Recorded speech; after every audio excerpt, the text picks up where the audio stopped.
Hi everyone, so it's time finally for Tails' 30th anniversary issue. Well, issue. It's a one shot. Um, it's taken me a while to get to it because as an anniversary issue, it's a longer issue. It's not like the regular ones. It's like twice the size of the regular ones. But yeah, it's classic themed appropriately. I'm glad that they're doing these classic ones because I really love what they're doing with that universe. But yeah, just gonna move on since it's an early, it's an extra. It isn't early. I wish it was early, but it's not. It's an extra long one.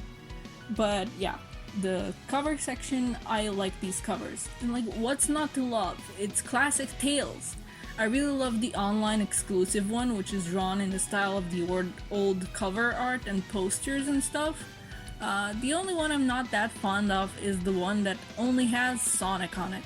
Like, come on, this is for Tails' 30th anniversary. Let the little guy have his spotlight. Moving on to the story, Sonic and Tails are headed for Flicky Island for a vacation, and Tails has his pilot hat from the OVA. They land and there's no Flickies to be found anywhere. Sonic's annoyed and Tails is rightfully worried. Given the last time that the island seemed abandoned, this doesn't bode well.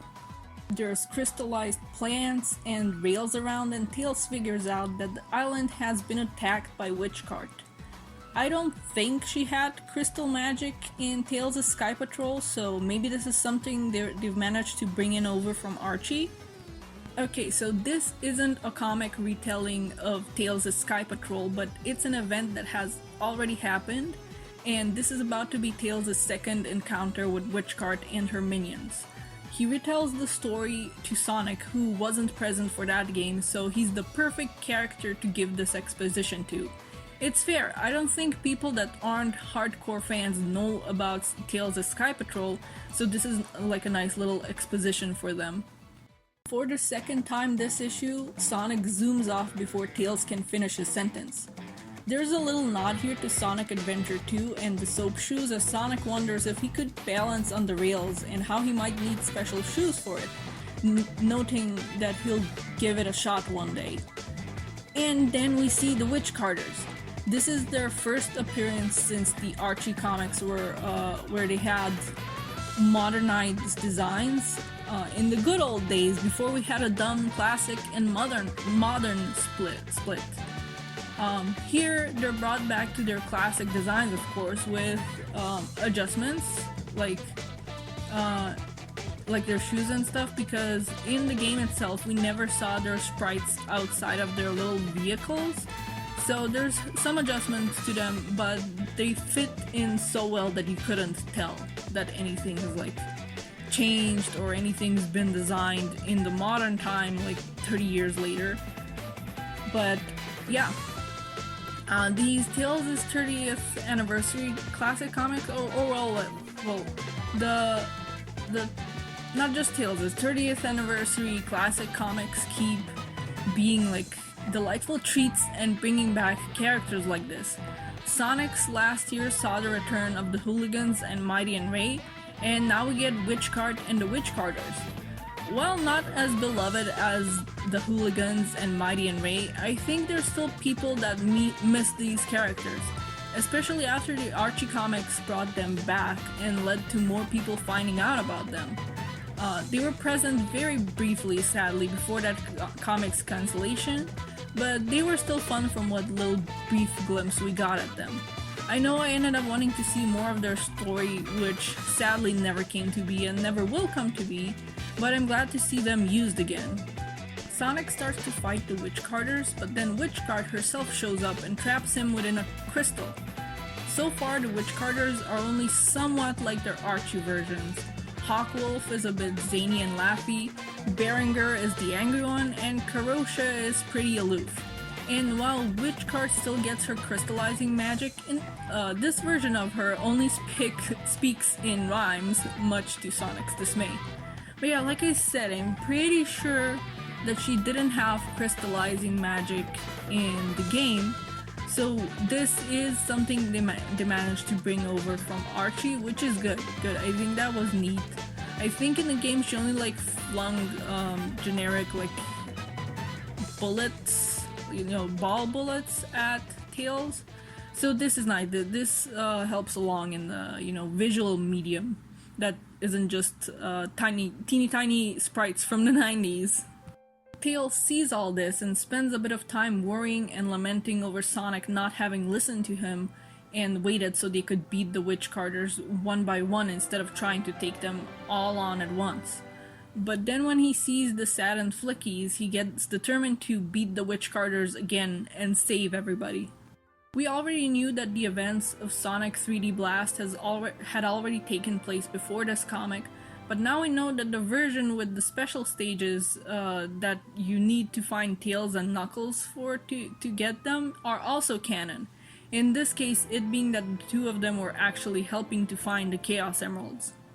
Hawk is tormenting a Flicky, saying how, if it wasn't so small and weak, this wouldn't be happening. Evidently, he'd said the same thing to Tails during Tails' Sky Patrol because Tails remarks on it as he rescues the Flicky. So, that's nice. That game had no dialogue, no sprite text boxes. So to get a little bit of lore like this and what the interactions in the boss fights might have gone is really nice. Hawk gets away from Tails by calling his vehicle by whistling, kinda like Yondu from Guardians of the Galaxy with his arrow. So Tails goes for plan B, where the Flickies imitate Hawk's whistling and start making his vehicle go around beyond his control with him on it. He falls off it and then gets mad, charging for Tails but then falling into the pit of springs and just bouncing around helplessly.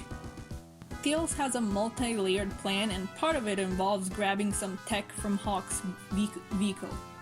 It's all confusing for the Flickies to hear about, but Tails swears it all makes sense in his head and just to follow his lead. I want to point out that what prompted this reaction from Berenger was Tails spin dashing him and bouncing off his head. And he was like, "Oh, you're gonna sneak attack me, huh? You're not gonna fight me head on, huh? Alright, I'm tired of being nice. Alright, let's go nuts then. You wanna get nuts? Let's get nuts." Oh my god. I just realized that the whole "you wanna get nuts? Let's get nuts" it's a reference to the Batman movie, like the first one from the 80s. Yeah, even Tails points out that this level of anger isn't good, only to have Berenger charge at him and toss bombs because he's just getting angrier. It's a ridiculous panel to comment this on, I know, but I am loving the stylization of this comic. It reminds me of like old game artwork and old artwork in manuals that was like this. I really love it.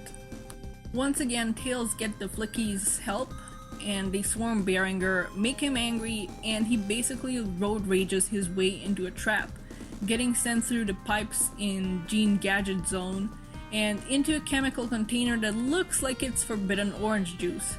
So that's 2 Witch Carters down and 2 to go. Karosha is in the Rusty Ruins Zone and she's just having the Flickies go into cages themselves.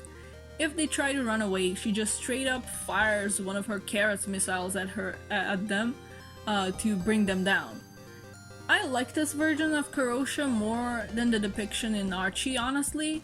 There she kinda seemed aloof for the sake of it, or maybe in that case it was a consequence of Witch Carter's hypnosis, because in those comics she had her minions hypnotized so they do everything she wants. But here, she's just kind of a lazy person. She's a bad guy, but not feeling like doing more than she's asked of. So that's a nice bit of characterization in my opinion. As he did with Hawk in Berenger's rides, Tails takes a piece from Karosha's vehicle too, except this time he manages to do it before beating her. But she notices him and fires a barrage of missiles at him after. I do love the detail of Tails' tails bristling when he gets caught off guard or scared. Karosha is annoyed that she has to work extra hard to deal with Tails when she runs out of missiles, not knowing where he is because he and the Flickies are flying around in the mist of the ruins. And then he has this cool little moment where he emerges from it and disables Karosha's vehicle by ripping out the wiring. When her ride breaks, Karosha finds herself at the edge of a pit and falls. She's not too bothered about it though, unlike the others when they got defeated. She's kinda treating this whole thing like a regular minimum wage 9 to 5 job. Like, working for Witchcart is retail. With all the gadgets from the vehicles with him, Tails gets ready to take on Witchcart, making a laser blaster, I think, a rocket-powered claw-grabby hand, and I think a jetpack. I like seeing classic Tails be an inventor. I don't think we actually got to see much of that back in the day other than it being mentioned that he maintains the tornado and that the gadgets he used in Tails' adventure, which wasn't well known to begin with when it comes to the latter, but I also think at the time not a lot of people knew about the whole tornado thing. But yeah, it's nice to see classic Tails be his, inventor geeky self. In Panic Puppet Zone, Witchcart has overtaken the abandoned giant Eggman statue and replaced his face with her own. There was another Eggman statue before earlier in the comic. That one was broken up, and I like little details like that. I like the show that at one point Eggman had very much taken over the island, but that it's been a while. Tails shows up, calls out Witchcart's bad rhymes, and the final fight begins. The blaster is used less like a weapon and more as something for him to deflect her magic with, while the rocket-powered claw hand is used for him to move around on the rails. That's creative. It's something that can easily be seen as a game mechanic. Like, gather different gadgets from bosses and then combine and use them for the final boss. And just as well, because they're like, the gadgets that he got are color-coded, it matched with the Flickies colors that they were carrying. Like, the green one was carrying the little green gadget, the pink one was carrying the little pink gadget, and so on and so forth. So I like that. It very much feels like something that you could see in a game. Okay, that wasn't a jetpack. It was the missile launchers from Karosha's vehicle. He fires and he seems to have missed Witchcart entirely, but he wasn't aiming for her. He was aiming for the crystallized Sonic, freeing him. These panels are so cool. I just love Sonic like stretching after he's out of the crystal, and he's like, yeah, now you know that Witchcart is gonna get a butt whooping.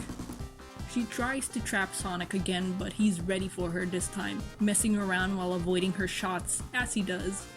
I love this blue hedgehog. He's so sassy. It kind of reminds me of in Sonic Mania Adventures, where he tricked Eggman and then had like the birds carry him away. Sorry for posting nearly a full page, but this moment is just so cute. Tails says they need to catch Witchcart, who started running away. And then this happens. Sonic says we don't need to do anything. The hero has already arrived, making Tails realize that Sonic is letting him call the shots. He's the hero, and he's adorable. So, Tails chases after Witchcart, and she's all rhyming at him. At one point, she's even like, give it up, give it a rest, I'm tired of you, you mangy pest. Like, ma'am? That is just a little baby boy. Don't you call him a mangy pest. Tails rhymes right back at her and then deflects her magic back, crystallizing her like she did to Sonic. Sonic was saving the Flickies while Tails fought Witchcart, saying that he knew Tails had things handled even if he wasn't there to help him in the fight itself. Tails gets a noogie, Witchcart gets to be judged by birds, and Sonic and Tails are off to have the vacation they came for in the first place. And that marks the end of this anniversary issue. I really loved this issue. I liked getting a look at how classic Tails acts, and if we see it as like the classic events being part of the modern cast's past, this is really nice because there's a few points where Tails is clearly nervous. Like, he's still gonna be helping and saving the Flickies and saving Sonic, but he's still fairly nervous. Like, he gets scared by his opponents, but still keeps going. And I think that's a really nice progression if you take Sonic Adventure 1 into account. Because, like, here's Tails, he's just a little kid, he's scared, but he's still willing to do the right things despite his fear. And in Sonic Adventure, he's still nervous, but he's not quite as scared. Like, he doesn't get startled as easily in Sonic Adventure 1, and there he finally passes over the rest of his fear after all this and stops Eggman. So I think that's a nice progression from, you know, a scared bullied kid to a kid standing up to bullies despite still being really scared, to a kid that's not as easily scared but still pretty nervous, coming into his own as, you know, his own person that can save people without Sonic being there with him. So I think that's really nice. But yeah, this was a really, really nice anniversary issue. As always, I hope we get more classic comics like this. It was really nice to see the Witch Carters again, and that Witch Carter herself got the crystallization magic back from carried over from Archie. I really like the designs for the Witch Carters. I think the one that I liked least was Berenger's. He was pretty much his angry self, but I think I kind of miss the Archie, but that's just, like, I'm sure if I didn't have the modernized Archie designs for comparison, I wouldn't mind it that much. So that's just a little nitpick on my end, honestly.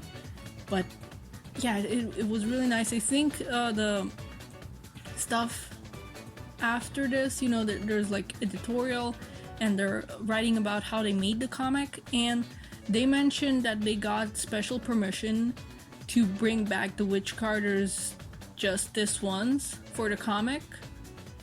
And I don't know if that means that we're never ever gonna see them again. I hope that's not the case because it was lovely to see them again. But then again, the classic comics mostly consist of one-shots, so there's never really gonna be any overarching storyline. Maybe down the line, like, I imagine if they ever bring back the Battlebird Armada, way down the line it would be nice to have like another issue of Tails and maybe it's like his enemies coming together to work against him. So I don't know. I guess it's okay if they never appear again, but I hope that's not the case because again, it was really lovely to see them again. But yeah, not to sound like a broken record, if there's no overarching storylines, I'm not sure what else could be done with them beyond this. But still, it was nice. And if it was just this once, it was a nice treat, and it was nice to see them get like the proper full classic designs outside of the sprites. So yeah, I like this issue. It's wild that it's been 30 years since Tails' debut. It's wild that this franchise has been going on for 31 years, but I'm here for it, especially this year we've been eating really good as Sonic fans. And yeah, those are all my thoughts on this, I think. And see you when I see ya. Bye bye.